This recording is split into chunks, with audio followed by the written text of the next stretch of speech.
Syekh Syamsuddin Al-Wasil lahir sekitar abad 12 M sebagai ulama besar asal negeri Ngerum, Persia. Beliau mempunyai beberapa nama lain diantaranya, Pangeran Makkah, Pangeran Arab, Pangeran Ngerum, Syekh Wasil, Mbah Wasil, Raja Pandita Maulana Ngali Syamsuddin atau Maulana Ali Syamsuddin. Makam Syekh Syamsuddin Al-Wasil terletak di Kompleks Makam Setana Gedong, Kediri. Kompleks makam ini terletak di dalam kota Kediri, tepatnya di pusat kota yang bisa dicapai dari Jalan Doho belok ke kanan, masuk Kampung Setana Gedong. Sekitar 100 meter dari ujung kampung, terletak Masjid Setana Gedong. Kompleks makam Syekh Syamsuddin Al-Wasil terletak di barat laut masjid. Syekh Syamsuddin Al-Wasil seorang ulama Islam yang datang dari negeri seberang. Historiografi Jawa menyebut, Syekh Syamsuddin Al-Wasil berasal dari negeri Persia atau biasa diucapkan Ngerum atau Rum. Beliau konon diutus oleh Raja Persia Rum, untuk menjinakkan tanah Jawa yang banyak dihuni bala tentara jin, setan dan raksasa atau denawa, yang pada periode-periode sebelumnya telah mengalahkan serta membunuh sekitar 20.000 kepala keluarga rombongan utusan Raja Rum, padahal di dalam rombongan itu terdapat pula pasukan bersenjata. Istilah denawa atau raksasa pada masa itu dipakai untuk menyebut pengikut aliran Bhairava, yaitu salah satu aliran dalam agama sinkretisme Shiva Buddha.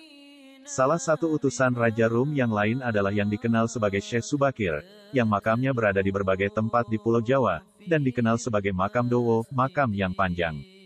Beliau datang ke Kediri, menghadap ke hadapan Sri Maharaja Mapanji Jayabaya, Raja Kerajaan Kadiri, dan meminta izin untuk berdakwah dan mengajarkan kepada masyarakat kitab Musyarar, sebuah kitab yang membahas mengenai ilmu falak dan ilmu ramalan. Pengetahuan yang ada di kitab Musyarar ditulis ke dalam bentuk hidung. Itu sebabnya tidak semua orang bisa mengerti dengan mudah. Kemampuan Syekh Syamsuddin Al-Wasil memahami teks puisi Jawa kuno tersebut, membuat Prabu Jayabaya ingin mengenal lebih dekat, dan atas permintaannya untuk lebih dalam membahas kitab Musyarar yang berisi ilmu pengetahuan khusus seperti perbintangan, ilmu falak, dan nujum, ramal-meramal, diperkirakan pada abad ke-12.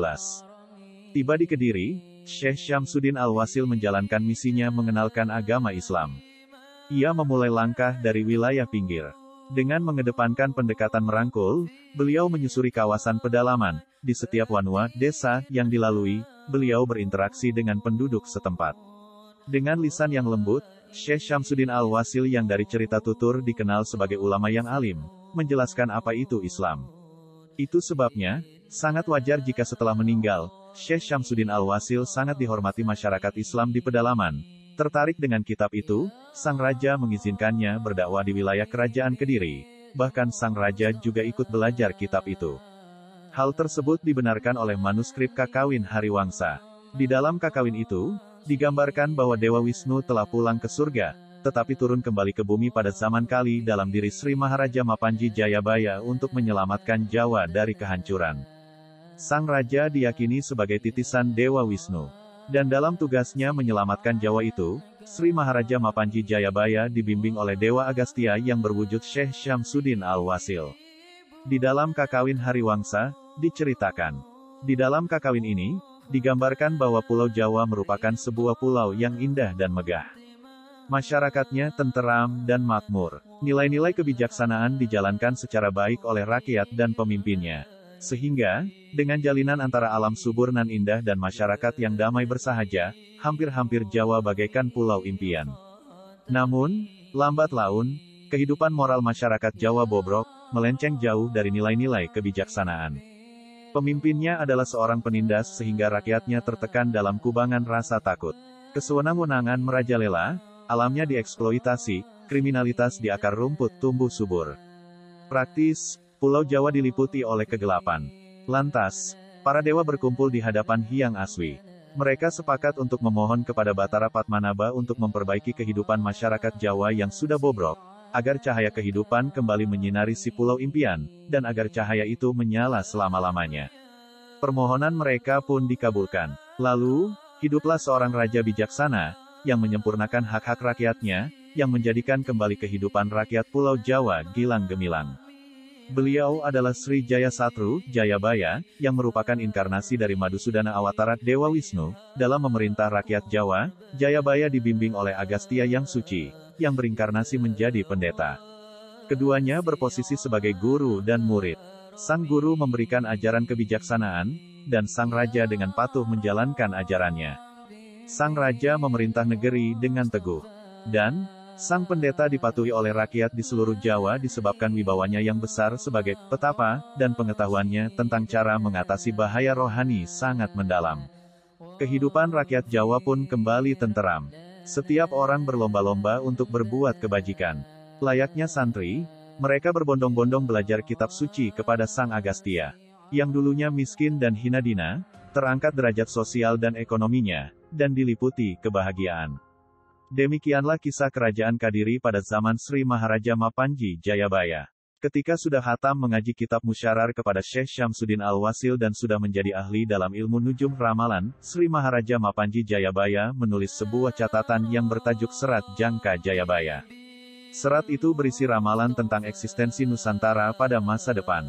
Kini, jika kita mengenal tentang ramalan Jayabaya, maka hal itu berasal dari Serat Jangka Jayabaya.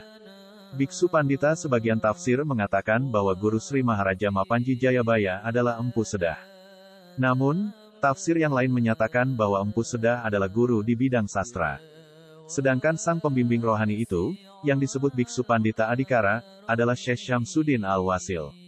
Sebutan, Biksu Pandita, lazim digunakan untuk menyebut para ulama Islam kala itu, seperti Said Ali Murtada disebut sebagai Raja Pandita di Gresik, atau Maulana Malik Ibrahim disebut juga sebagai Pandita.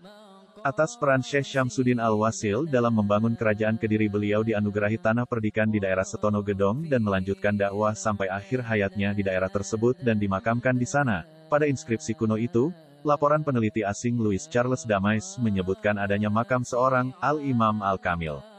Teks pendek atau epitaf pada inskripsi ditutup dengan keterangan, Al-Syafi'i Mazhaban Al-Arabi Nisban wa huwa Taj Al-Qudate. Sayangnya, bagian tanggal yang merujuk waktu inskripsi dibuat, kondisinya berantakan. Ada jejak seperti bekas pukulan martil yang membuat catatan waktu tersebut terhapus. Peneliti Claude Gulliot dan Ludwig Kalus menyebut kata Al-Wasil dan Al-Mustakmil pada inskripsi Setana Gedong, sebagai kata yang unik. Dua kata yang menyifatkan kata benda tersebut tidak ditemukan dalam Thesaurus de Epigraphie Islamique. Masyarakat menghubungkan kata Al-Wasil dan Al-Mustakmil dengan tokoh suci yang dimakamkan di Setana Gedong. Jika nama Al-Wasil tercantum pada inskripsi Setana Gedong, nama Syamsuddin dicatat dalam historiografi Jawa yang tersimpan di Museum Nasional Jakarta. Peneliti Gulliot dan Kalus juga menafsirkan kata As-Syafi'i Mazhaban, Al-Abarkuhi, dan Al-Bahraini sebagai kata benda yang merujuk pada sosok tokoh suci yang dimakamkan di Setana Gedong atau Mbah Wasil. Dari kata As-Syafi'i Mazhaban di inskripsi, Mbah Wasil disinyalir kuat seorang ulama Islam bermazhab Syafi'i. Sesuai historiografi Islam Nusantara, Syekh Ismail asal Mesir yang pertama kali memperkenalkan Islam mazhab Syafi'i, 1285, di Indonesia. Kata Al-Barkuhi yang ada pada inskripsi Setana Gedong ditafsirkan berkaitan dengan nama kota Abarku atau Abarku. Sebuah kota kecil di Iran yang terletak antara Shiraz dan Yat. Lalu kata Al-Bahraini yang mengarah kuat pada kepulauan Bahrain yang berhubungan dengan suku Arab Al-Bahraniyun. Pada masa lampau suku Al-Bahraniyun banyak berkelana di wilayah Irak. Syekh Syamsuddin Al-Wasil seorang ulama Islam yang datang dari negeri seberang. Historiografi Jawa menyebut, Syekh Syamsuddin Al-Wasil berasal dari negeri Persia atau biasa diucapkan Ngerum atau Rum. Beliau datang ke Kediri, menghadap ke hadapan Sri Maharaja Mapanji Jayabaya, Raja Kerajaan Kadiri, dan meminta izin untuk berdakwah dan mengajarkan kepada masyarakat kitab Musyarar, sebuah kitab yang membahas mengenai ilmu falak dan ilmu ramalan.